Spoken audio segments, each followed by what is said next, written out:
Everyone talks about wanting love, but very few people realize that it's not your mind that determines your readiness.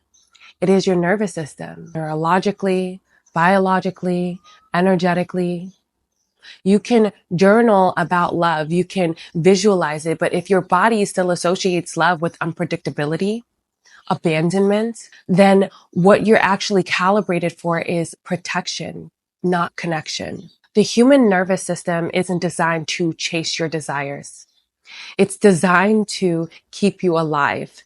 And it does that by learning early on what environments are familiar and therefore safe. But here's the thing, familiar does not mean healthy all the time.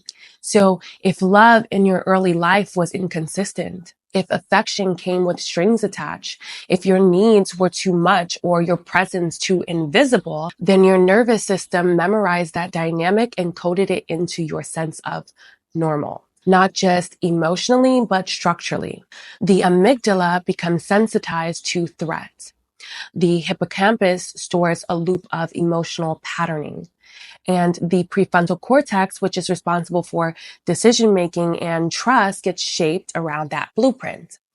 Which means even when someone safe and loving walks into your life, your body doesn't celebrate. It contracts because it doesn't recognize safety as safe. It interprets it as unfamiliar and therefore dangerous. Now, let's go a little bit deeper because this isn't just a brain level response. It's a field level broadcast. Your heart emits an electromagnetic signal. That signal is informed by your autonomic state. If you're dysregulated, chronically in fight, flight, freeze, or fawn, your heart rate variability flattens. Your electromagnetic field becomes incoherent.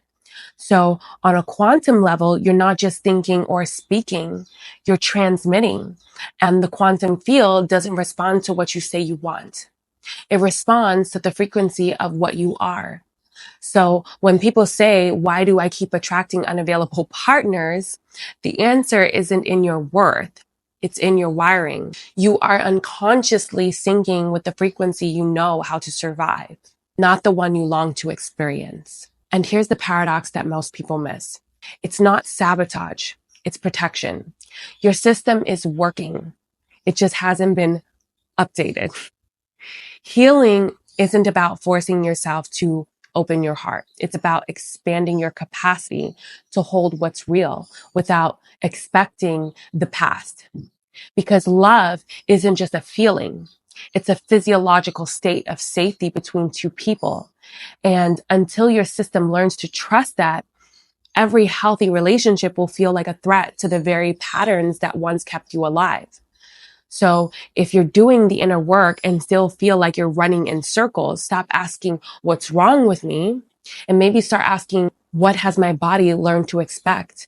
And am I willing to teach it something new? And this is exactly what we work on inside my 4-week nervous system coaching container. So if you're interested, message me to join.